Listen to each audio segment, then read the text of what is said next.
kita semua. Salam sejahtera Bapak Ibu guru-guru hebat. Yang terhormat Bapak Kepala Sekolah, yang terhormat Ibu calon guru penggerak dan teman-teman sejawat.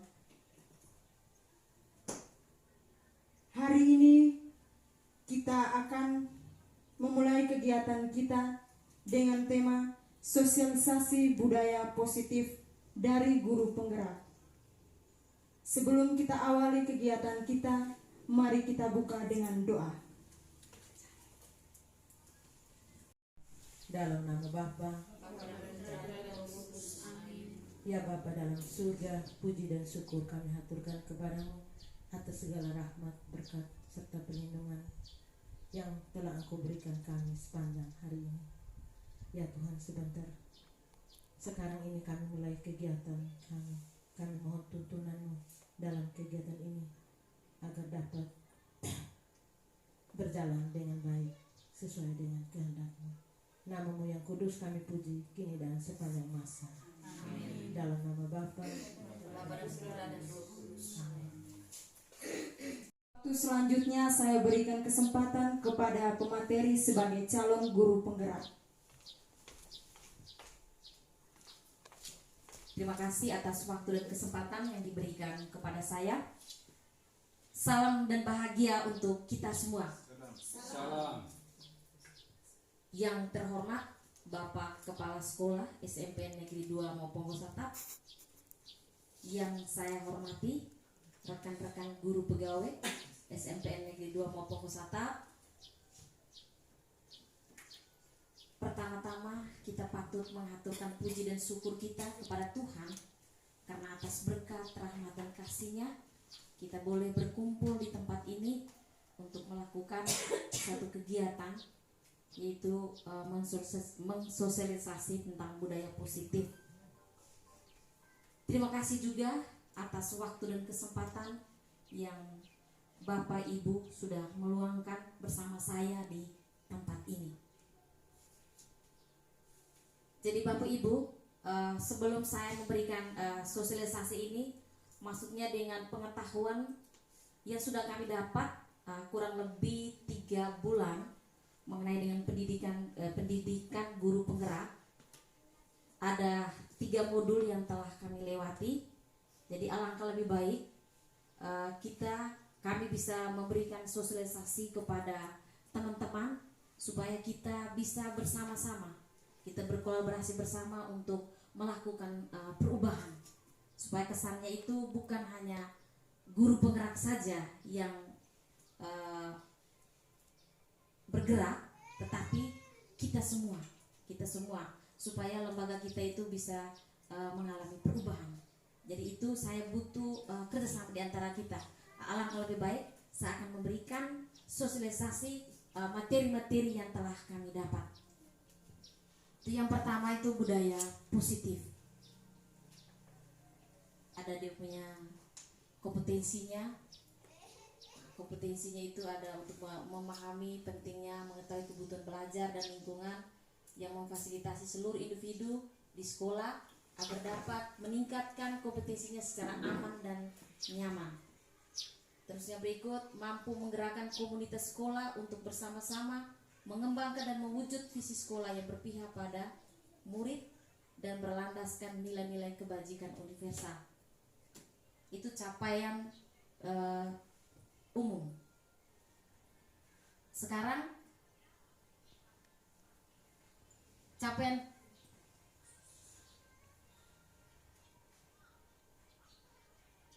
yang berikut, capaian umum. Memahami konsep pendidikan menurut Ki Hajar Dewantara dihubungkan dengan konsep budaya dan lingkungan positif di sekolah yang berpihak pada murid.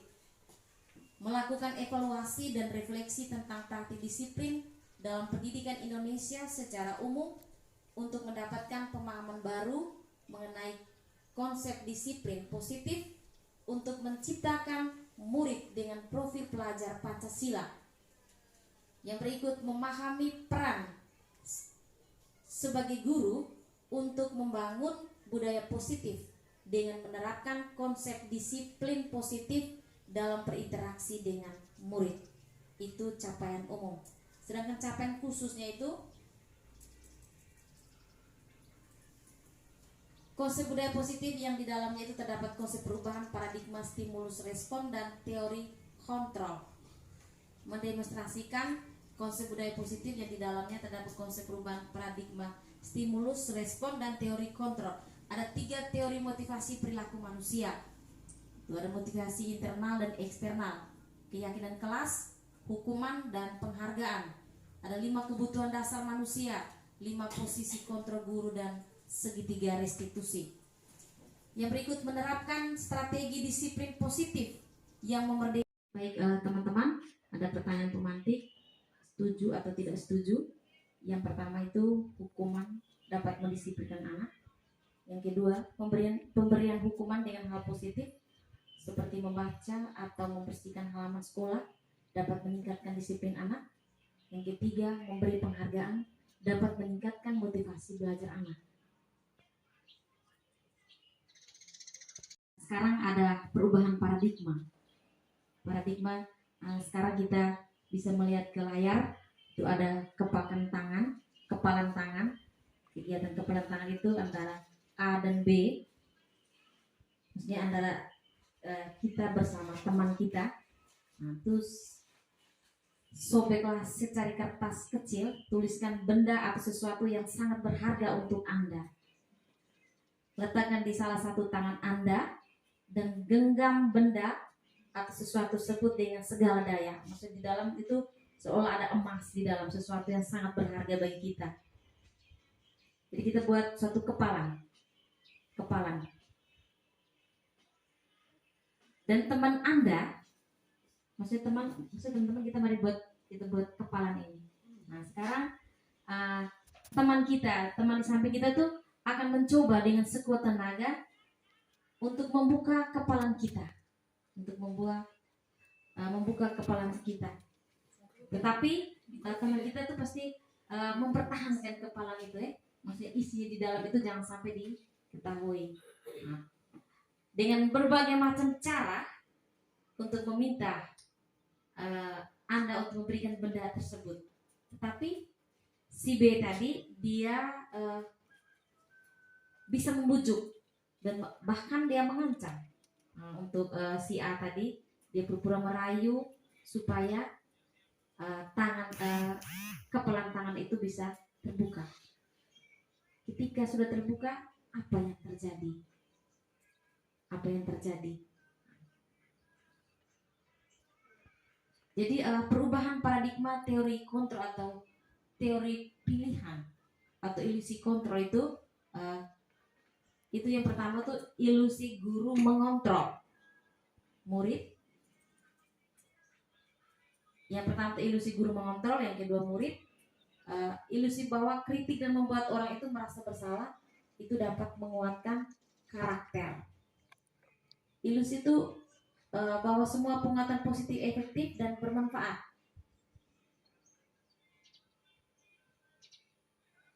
Bahwa orang dewasa itu memilih hak. Ilusi bahwa orang dewasa itu memilih hak untuk memaksa. Contoh teman-teman kita lihat di bagian ini tentang disiplin positif. Itu teori kontrol atau teori pilihan dari Dr. William Glasser. Itu yang pertama, Anda tidak bisa mengontrol orang lain, hanya Anda yang bisa mengontrol diri Anda. Itu tentang disiplin. Jadi disiplin itu datang dari dalam diri kita sendiri, bukan dari orang lain. Dia datang dari dalam diri kita sendiri. Terus yang berikut, makna disiplin. Makna dari disiplin itu belajar kontrol dari dalam dengan menggali potensi kita agar tercapai tujuan mulia, yaitu sesuatu menjadi seseorang yang kita inginkan berdasarkan nilai-nilai yang kita hargai. Terus yang berikut, dari teori kontrol itu ada semua perilaku itu memiliki tujuan. Memiliki tujuan itu dia mengalami teori motivasi. Itu yang pertama itu untuk menghindari hukuman. Yang kedua untuk mendapat imbalan. untuk menghindari hukuman. Jadi itu ada motivasi ekstrinsik dan intrinsik. Motivasi ekstrinsik dan intrinsik. Ekstrinsik itu berarti yang muncul dari luar, sedangkan intrinsik berarti dari dalam diri kita masing-masing.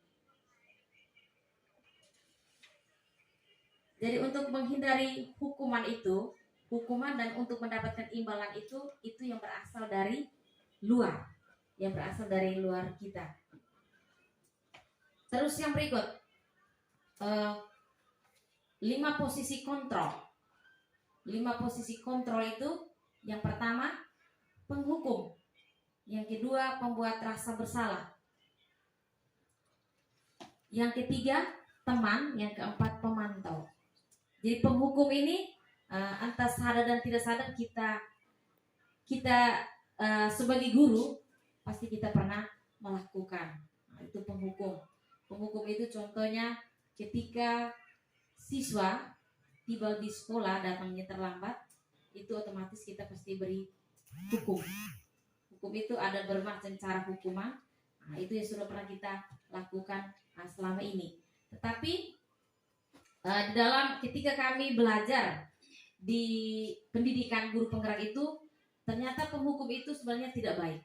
Dimana kita sekarang sudah masuk ke kurikulum merdeka, berarti itu siswa itu bebas untuk membuat sesuatu yang munculnya itu dari dalam dirinya sendiri. Kita guru itu tugasnya sebagai menuntun mereka. Terus yang kedua itu pembuat rasa bersalah. Nah, pembuat rasa bersalah ini ketika anak yang terlambat,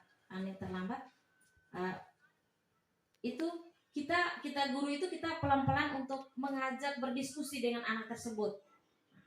Kita mengajak berdiskusi dengan anak tersebut. Nah, kenapa kamu datang terlambat? Terus pokoknya kita komunikasi dengan bahasa-bahasa yang halus lah. Nah, itu melihat membuat rasa bersalah. Terus yang berikut teman. Terus yang keempat pemantau.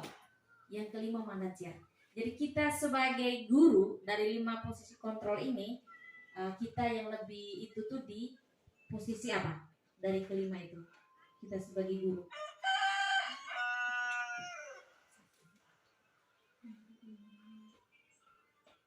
Dari 5 posisi kontrol itu. 3.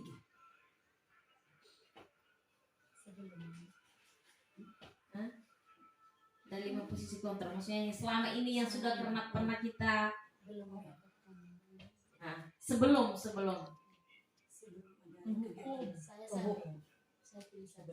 penghukum, ya itu penghukum, terus itu pemantau juga ya itu yang sudah pernah kita lakukan seperti itu sudah kita lakukan sebelumnya.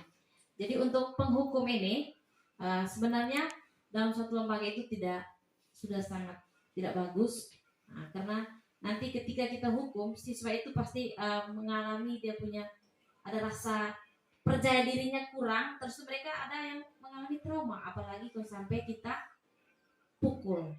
Ketika kita pukul ternyata saat itu juga mereka punya psikologi sangat terganggu untuk peserta didik. Karena dia itu ada alur-alurnya untuk kita untuk mengambil sikap supaya siswa itu bisa keluar dari masalah itu. Kita bukan hanya dengan pukul, tetapi kita dengan berkata-kata juga bisa. Jadi kita 5 posisi kontrol ini yang paling tepat itu kita di posisi manajer. Kita dekat, kita panggil, kita telusuri dia, kira-kira apa sampai Anda datang terlambat, ya. Terus itu kita akan beri solusi. Dengan tahap-tahap itu, saya yakin siswa itu dia bisa berubah. Daripada kita pakai teriak-teriak, panggil kita teriak-teriak, itu mereka tidak ada solusi bagi mereka. Yang ada itu hanya mereka tambah bandel. Itu 5 posisi kontrol. Terus yang berikut universal. Nilai-nilai kebajikan universal ini itu ada nilai sopan santun, saling menghargai. Ini yang diterapkan nanti di keyakinan kelas. Yang seperti saya katakan waktu itu dengan pendampingan individu yang kedua itu tentang keyakinan kelas. Jadi kita di suatu lembaga itu kita harus membuat suatu keyakinan kelas. Bila perlu di OSIS juga buat suatu keyakinan untuk secara keseluruhan, terus di kelas dengan wali kelas dan juga dengan mata pelajaran, guru mata pelajaran, karena kita guru SMP, guru mata pelajaran. Untuk saya sudah 3 kelas itu buat kesepakatan kelas. Jadi ketika kesepakatan kelas itu yang munculnya itu dari dalam diri mereka. Jadi mereka yang sudah saya buat itu mereka tulis apa yang sudah pernah mereka lakukan. Mereka yang sudah lakukan, muncul contoh tidak bolos pada saat jam pelajaran ini. Itu yang mereka sudah buat. Tidak bolos, tidak makan pada waktu jam pelajaran. Nah, itu kan mereka muncul pengalaman-pengalaman dari diri mereka. Nah, dari itu kita ambil, kita rangkum menjadi suatu kesepakatan dengan kalimat-kalimat yang positif. Kalau contoh dia bolos, sering bolos, berarti kita menggunakan kalimat-kalimat positif itu disiplin. Terus ada yang muncul pertanyaan, ini tidak bullying di dalam kelas. Anak-anak sudah hebat sekali, tidak bullying dalam kelas. Berarti kita itu siswa itu harus saling menghargai. Itu yang kita masuk ke budaya positif. Jadi itu keyakinan kelas itu kita perlu buat suatu keyakinan yang bila perlu kita tempelkan. Ketika anak-anak dia melanggar, karena itu semua itu kan muncul dari dalam diri sendiri, diri mereka sendiri. Kita yang bantu untuk untuk memfasilitasi dan mereka muncul ide-ide mereka. Macam kemarin tadi saya kemarin di kelas 8, tadi di kelas 9 itu banyak sekali yang mereka tulis itu apa yang mereka sudah pernah lakukan. Ribut, terus itu ambil buku tidak tepat waktu, itu kan kita rangkum menjadi buat suatu kesepakatan. Jadi ketika kalau itu sudah berjalan, saya yakin semuanya bisa teratur. Kalau mereka tidak mungkin melanggar. Ketika mereka melanggar, itu ada dia punya tahap-tahapnya itu. Yang namanya tahap segitiga restitusi. Ketika siswa melanggar apa yang mereka sudah disepakati, yang kita mau ambil itu ketika mereka sudah melanggar, kita ada ambil segitiga restitusi. Segitiga restitusi itu yang pertama menstabilkan identitas. Menstabilkan identitas siswa. Maksudnya kita tanya, contoh dia terlambat. Tadi di keyakinan kelas dia bilang tepat waktu datang ke sekolah atau tepat waktu dia mengikuti pelajaran IPS contoh. Nah sekarang ketika dia melanggar, kita panggil siswa tersebut. Kita yang sebelum-sebelumnya itu kita sudah berikan hukuman, kau berlutut begini begitu. Tapi sekarang kita lakukan dengan segitiga restitusi. Segitiga restitusi itu yang pertama menstabilkan identitas. Nah, menstabilkan identitas ini kita datang, maksudnya kita omong dengan siswa. Kenapa datang terlambat? Terus tanya mereka kenapa terlambat. Terus kita memberi kekuatan untuk mereka. Tidak apa-apa. Teman-temanmu juga ada yang datang terlambat. Itu kan menstabilitas kembali dia punya identitas supaya dia tidak merasa takut. Tidak apa-apa, teman-temanmu juga datang terlambat. Terus setelah kita menstabilkan dia punya identitas, terus kita buat validasi kebutuhan. Nah, kira-kira dengan anak terlambat itu, kira-kira pasti ada alasan sehingga kau datang terlambat, ya toh? Si kau datang terlambat pasti ada alasan. Itu pasti dia menceritakan. Anak itu akan dia menceritakan. Dia datang terlambat, mungkin karena bangun terlambat atau bagaimana. Terus itu kita memberi solusi. Nah, ketika kita sudah tanya sampai di situ tentang mengapa dia terlambat, terus itu alasan, terus kita masuk ke menanyakan keyakinan. Nah, menanya keyakinan itu kita mulai tanya. Nah, kita kan sudah sepakat. Nah, kira-kira perbuatan anak ini melanggar keyakinan kelas tidak? Terus dia bilang kalau melanggar ya. Terus itu kita tanya lagi dia, ketika dia sudah melanggar, nah bagaimana untuk ke depan dia harus berubah, maksudnya harus lebih baik lagi. Kira-kira besok-besok itu Anda menjadi seperti apa? Itu dia punya tahap-tahap dalam segitiga restitusi. Terus yang berikut 5 kebutuhan dasar manusia. 5 kebutuhan dasar manusia. Itu yang pertama, bertahan hidup. Bertahan hidup. Bertahan hidup berarti teman-teman, apa itu makna disiplin? Makna berasal dari bahasa Latin discipline yang artinya belajar. Makna asal dari kata ini berkonotasi dengan disiplin diri dari murid-murid Socrates dan Plato. Disiplin ini membuat orang tuh menggali potensinya menuju sebuah tujuan apa yang dihargai. Namun dalam budaya kita, makna kata disiplin itu telah berubah menjadi sesuatu yang dilakukan seseorang pada orang lain untuk mendapatkan kepatuhan. Kecenderungan umum itu adalah menghubungkan kata disiplin dengan ketidaknyamanan, bukan dengan apa yang kita hargai atau mencapai suatu tujuan mulia. Jadi sebenarnya disiplin itu muncul dari dalam diri kita masing-masing, bukan dari orang lain.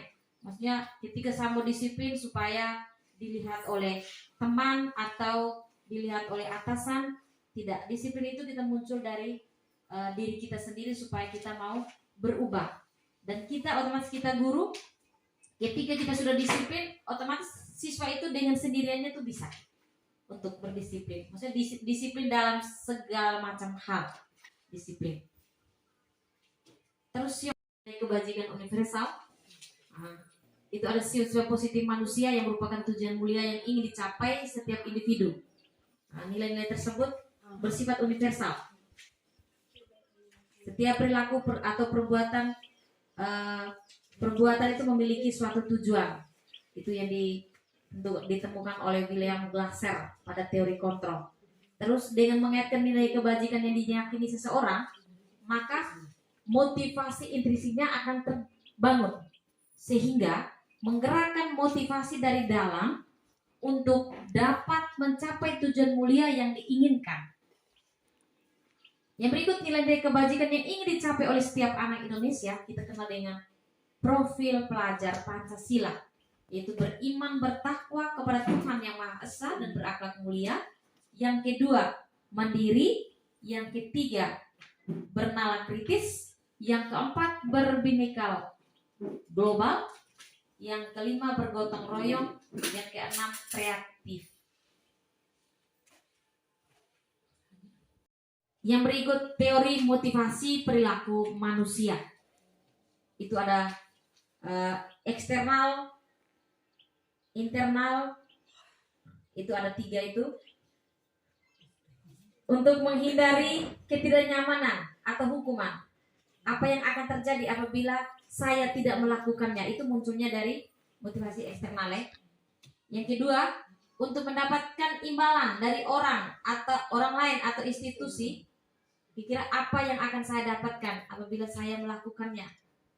Yang ketiga, untuk menghargai diri sendiri, saya akan menjadi orang yang seperti apa bila saya melakukannya. Berarti itu yang muncul dari dalam diri kita, eksternal. Ya, menurut Ki Hajar Dewantara bahwa merdeka itu artinya tidak hanya terlepas dari perintah, akan tetapi juga cakap buat memerintah diri sendiri. Merdeka itu berarti yang muncul dari dalam diri sendiri, dari dalam diri sendiri, bukan dari orang lain.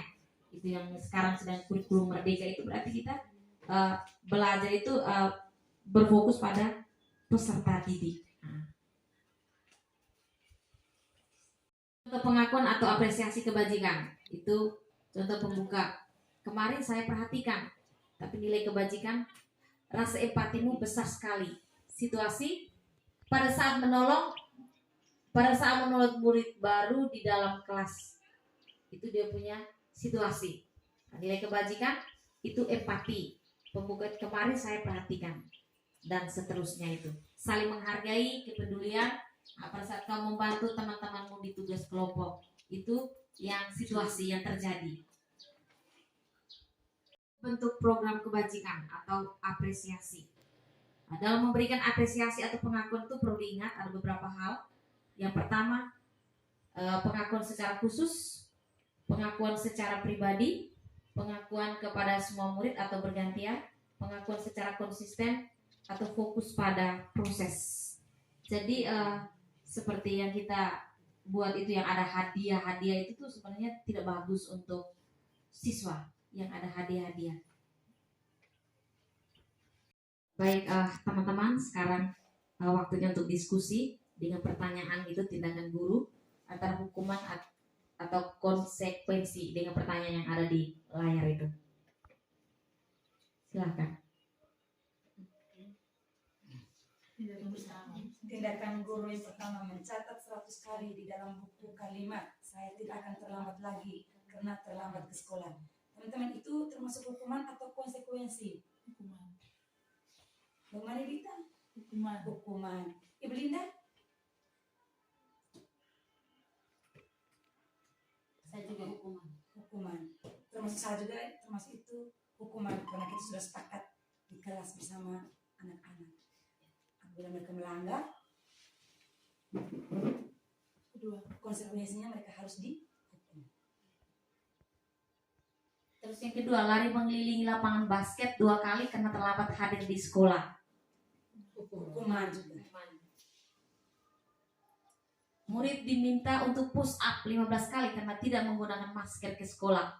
Hukuman. Mengganti kertas tugas teman yang telah dicoret-coret. Konsekuensi. Mereka membersihkan tumpuan air di meja tulis karena tersenggol pada saat belajar. Konsekuensi. Murid disuruh untuk mengenakan sepatu seharian di sekolah karena tidak mengenakan sepatu hitam. Konsekuensi. Lari mengelilingi lapangan basket 2 kali karena terlambat 10 menit untuk pelajaran PJOK. Hukuman. Stop.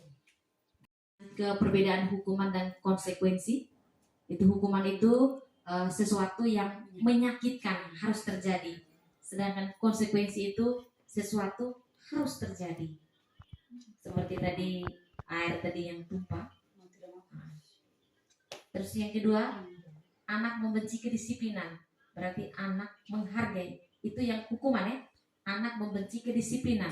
Sedangkan di konsekuensi itu anak menghargai disiplinan. Dan seterusnya itu. Baik, sekarang kita untuk menangani anak ya, ketika anak itu bermasalah, kita melakukan yang namanya dengan segitiga restitusi. Segitiga restitusi. Segitiga restitusi itu adalah proses menciptakan kondisi bagi murid untuk memperbaiki kesalahan mereka, sehingga mereka tuh bisa kembali pada kelompok mereka dengan karakter yang lebih kuat. Restitusi juga itu merupakan proses kolaboratif yang mengajarkan murid untuk mencari solusi untuk masalah mereka dan membantu murid berpikir tentang orang seperti apa yang mereka inginkan menjadi tujuan mulia itu, dan bagaimana mereka harus memperlakukan orang lain. Itu restitusi, berarti ketika ada siswa ada masalah itu yang tadi saya sudah katakan bahwa ada 3 pendekatan itu yang kita harus buat itu. Yang pertama itu kita tanya dulu validasi ini apa namanya, identitas tadi, yang kedua validasi, yang ketiga keyakinan. Nah itu kita prosesnya itu begitu secara pelan-pelan, tidak lagi ya pakai pukul, hukum, atau kita pakai teriak-teriak, itu tidak lagi. Kita panggil, kita omong dengan siswa. Ada 9 ciri-ciri restitusi itu. Yang pertama, bukan untuk menebus kesalahan, namun untuk belajar dari kesalahan. Itu restitusi. Terus yang kedua, memperbaiki hubungan. Yang ketiga, tawaran, bukan paksaan. Yang keempat, restitusi juga menuntun untuk melihat ke dalam diri. Terus yang kelima, restitusi juga mencari kebutuhan dasar yang mendasari tindakan. Yang keenam, restitusi diri adalah cara yang paling baik. Restitusi itu berfokus pada karakter, bukan tindakan. Restitusi itu fokus pada solusi. Restitusi itu mengembalikan murid yang berbuat salah pada kelompoknya. Itu ketika kalau siswa yang bermasalah ada persoalan, kita lakukan dengan segitiga restitusi, itu pasti ada solusinya. Daripada kita langsung marah, bentak dia, itu malah dia tambah gugup, maksudnya dia tambah stres gitu. Jadi kita panggil dia pelan, kita tangani, omong, kita lakukan dengan segitiga restitusi, itu pasti ada solusinya dan siswa itu juga dia akan berubah. Kita masuk ke keyakinan kelas, pembelajaran bimbingan keyakinan kelas. Nah, contohnya ini mengapa tidak peraturan saja, mengapa harus keyakinan kelas? Ya, peraturan dan keyakinan kelas. Peraturan berarti satu orang yang membuat, ya, itu kan beda ya antara keyakinan kelas. Kalau keyakinan kelas, keyakinan itu berarti ya kesepakatan bersama di dalam kelas itu. Jadi otomatis kalau dia sudah buat, terus itu dia yang lalai, nanti kita bertanya kepada dia, kita diskusi yang kita lakukan seperti segitiga diskusi tadi. Bukan lagi kau datang terlambat berlutut, kau harus begini. Itu di kurikulum Merdeka ini sudah tidak pakai lagi. Untuk di kurikulum Merdeka sudah tidak pakai lagi.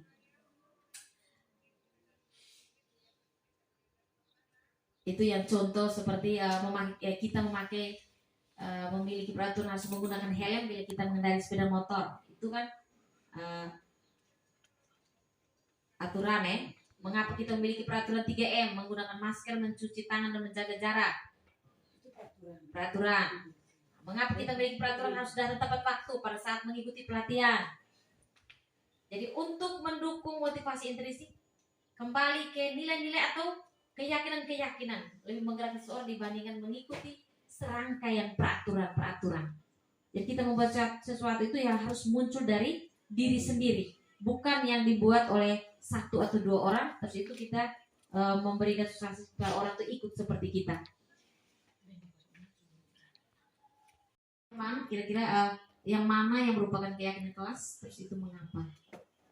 Itu di antara dua itu, kesepakatan kelas dua itu. Bisa?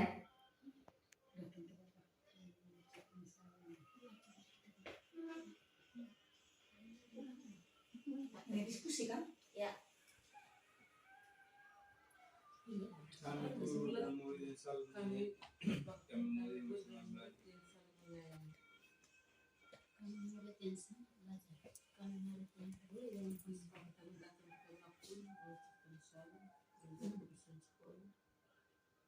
Kalau kesepakatan kelas mesti yang sebelah, yang di ada wanita itu tuh, itu termasuk kesepakatan kelas, ya kan? Kalau bilang kami guru dan murid saling menyayangi, itu bukan kesepakatan kelas, ya. Kesepakatan maksudnya ada suatu keputusan bahwa jika kita melanggar nanti ada sebab akibat tuh. Kalau yang sebelah itu bukan bukan kesepakatan kelas.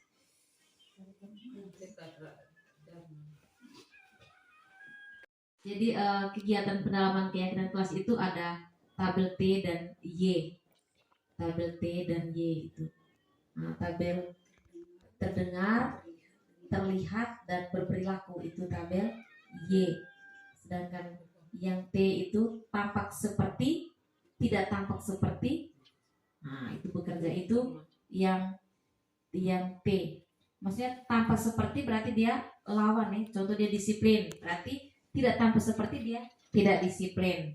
Itu tampak seperti dan tidak tampak seperti. Terus itu terdengar, terlihat, berperilaku. Dia mendengar apa? Nah, terus itu dia terlihat. Terus berperilaku berarti kira-kira dia buat apa? Berperilaku. Itu yang pendalaman keyakinan kelas. Terdengar, terlihat, berperilaku. Tampak seperti dan tidak tampak seperti, itu yang lawan dari. Contoh kalau disiplin berarti dia tidak disiplin. Atau dia datang tepat waktu, tidak dapat tepat waktu. Dalam menangani ketika siswa berbuat masalah atau mungkin mereka sudah melanggar dengan keyakinan kelas atau kesepakatan kelas itu, nanti kita mengambil yang namanya segitiga restitusi. Segitiga restitusi itu ada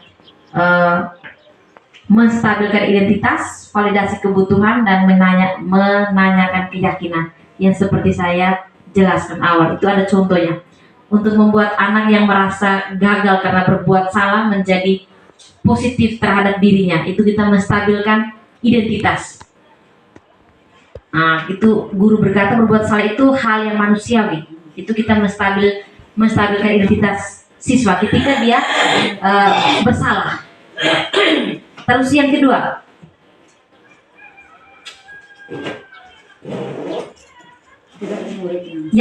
itu menanyakan keyakinan. Anak melihat kesalahannya itu dihubungkan dengan norma sosial dan nilai-nilai yang mendasari manusia berinteraksi dengan orang lain. Nah, jadi kita guru, apa nilai yang kita percaya di kelas, nilai-nilai apa yang telah disepakati. Nah, kita menanyakan keyakinan. Yang kedua itu validasi kebutuhan, bukan menanya. Yang kedua itu validasi kebutuhan. Nah, kita membantu murid untuk mengenal kebutuhan dasar yang ingin dipenuhi ketika melakukan kesalahan itu. Pada dasar itu setiap tindakan manusia itu tujuannya adalah memiliki kebutuhan dasar.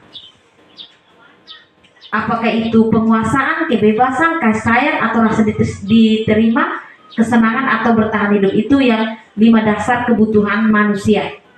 Jadi validasi kebutuhan itu penting ketika siswa mengalami masalah. Nah, kita harus memberi kekuatan untuk mereka. Bilang kamu tuh bisa melakukan hal-hal yang kamu bisa saja melakukan hal-hal yang lebih buruk, tapi kamu tidak melakukannya lagi. Maksudnya ketika dia merasa itu minder, kita beri kekuatan untuk dia bahwa bukan hanya kamu yang melakukan, tapi orang lain juga, teman-temanmu lain juga.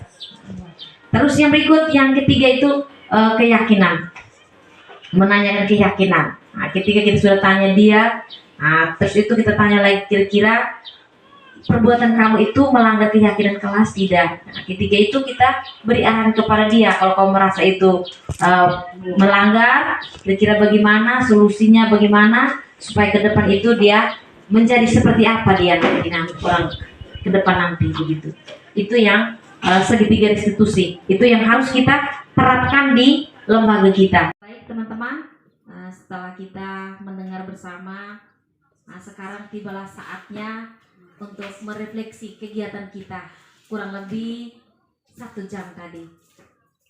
Untuk itu saya minta Ibu Rostati untuk merefleksi kegiatan kita pada siang hari ini. Baik, terima kasih untuk kesempatan yang diberikan. Dari pertanyaan refleksi yang ada pada layar, nomor 1, hal baru apa yang mengubah paradigma saya yang saya dapatkan?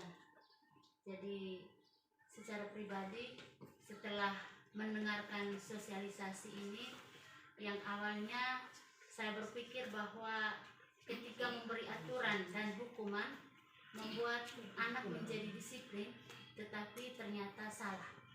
Yang seharusnya kita membuat kesepakatan kelas yang akan menjadi sebuah keyakinan di dalam kelas yang membuat anak menjadi lebih senang atau lebih ramah, bahkan mereka lebih bahagia untuk mengikuti kegiatan pembelajaran. Mungkin untuk sementara saya kembali. Ya. Terima kasih Ibu Ros sudah merefleksi kegiatan kita pada siang hari ini. Jadi teman-teman, disiplin itu, saya tekankan lagi bahwa disiplin itu datang dari diri kita sendiri, bukan orang lain. Jadi untuk itu mari kita bekerja sama, kolaborasi untuk mewujudkan disiplin itu, budaya yang positif. Kita mulai membiasakan diri kita di sekolah.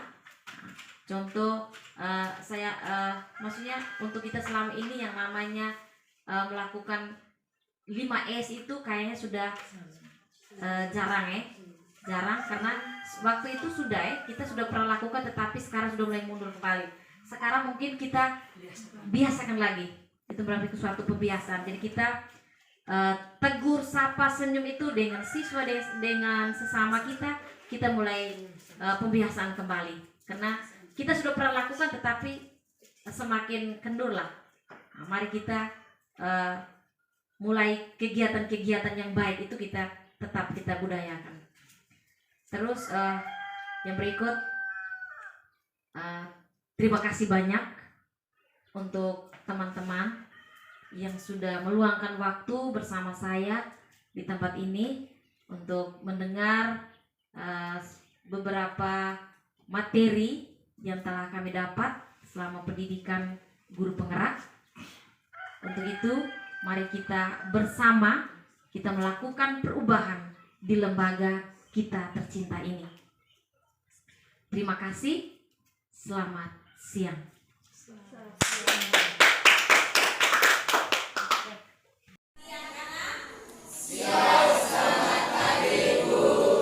Apa kabar hari ini? Baik dan luar biasa. Ya, puji Tuhan, kita boleh bertemu di tempat ini dalam keadaan sehat walafiat.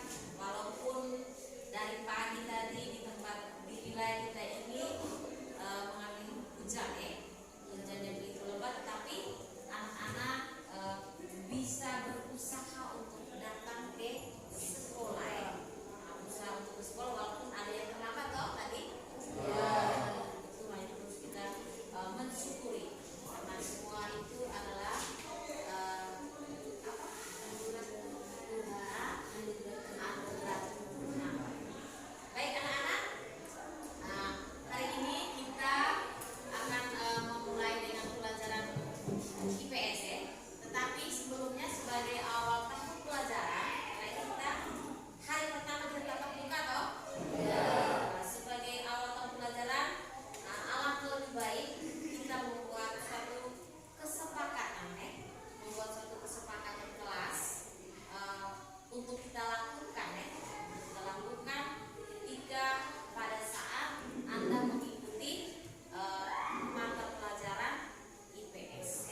Silakan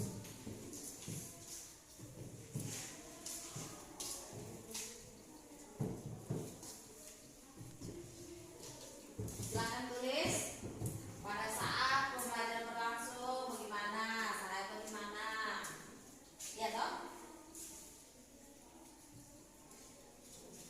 Jadi kalau dulu kan ada aturan yang dibuat oleh guru mata pelajaran, oh harus ada buku ulama, harus begini begini. Nah sekarang dari anda sendiri dari anda sendiri yang memulai. Ibu kasih waktu 10 menit saja 10 menit.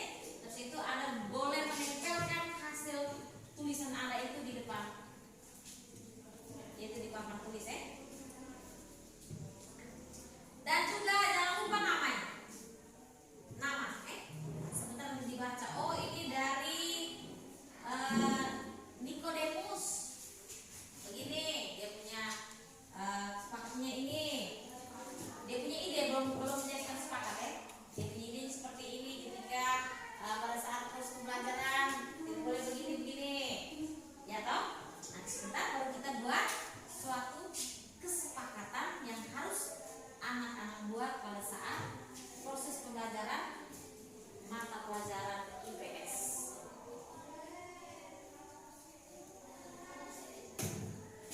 Boleh melebihi dari 1, mau 2 mau 3.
mengunyah makanan selama pelajaran berlangsung. Tidak boleh mengunyah makanan, maksudnya tidak makan pada saat pembelajaran tidak makan pada saat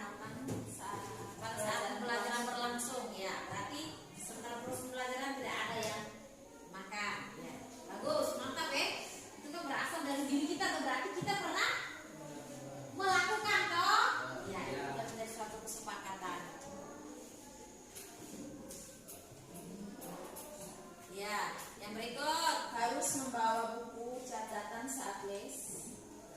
Harus membawa buku catatan pada waktu les mata pelajaran tersebut mata pelajaran IPS toh.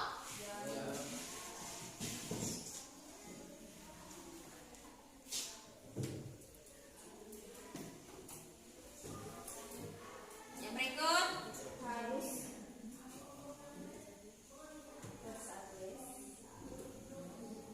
harus izin pada guru saat ingin keluar dari kelas ya.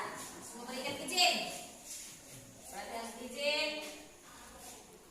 Berarti ketika Anda mau ke toilet itu harus sepengetahuan guru berarti harus izin Terus yang berikut, orang berikut.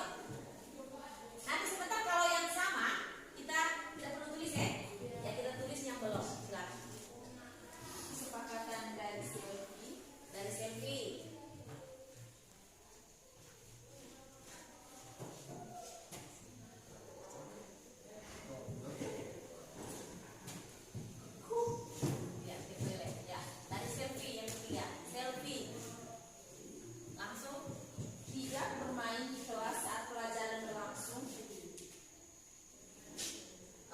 Sudah masuk di pada pembelajaran berlangsung harus mengikuti pembelajaran itu dengan sungguh-sungguh berarti dalam hal itu tidak bermain tidak perlu lanjut. Yang lain, wajib mengerjakan tugas yang telah diberikan oleh guru ya, wajib mengerjakan tugas yang diberikan oleh guru. Ada semua terus yang berikut,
tidak menyontek pada saat ulangan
gelar makan selalu menggunakan bahasa Indonesia saat KBM berlangsung. Ya. Menggunakan bahasa Indonesia pada saat KBM berlangsung. Ya, menggunakan bahasa Indonesia pada saat KBM berlangsung.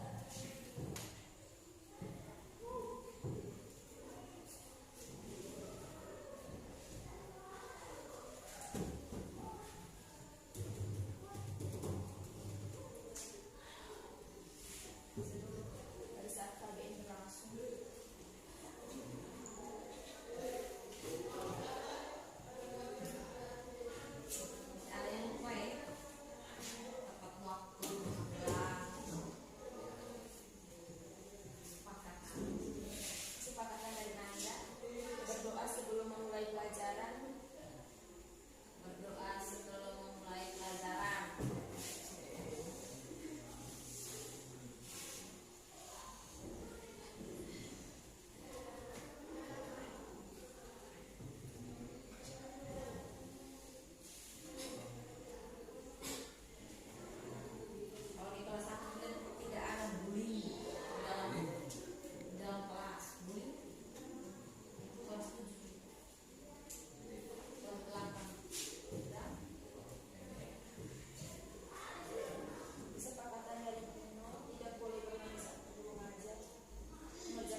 2 jam pelajaran untuk dalam seminggu itu kita ada 4 jam toh, tapi kita dibagi 2 jam. Nanti minggu depan baru kita mulai dengan materi